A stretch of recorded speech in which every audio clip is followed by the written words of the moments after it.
Yaxshimisizlar? Charchamayapsizlarmi? Kayfiyatlar yaxshimi? Endi sizlardan umidimiz katta bizani. Avval rahmat sizlarga. Yarim finalga keldilaringiz Kubokda.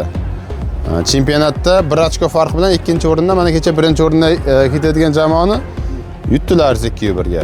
Yilning boshida biz deyarli yo'q jamoa edik. Mana 1 yilga qolmay shu darajada shakllandik.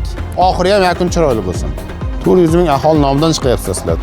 Biz sizlar bilan bittamiz, aka-ukamiz, bir jamoamiz. Jamoa nima deydi?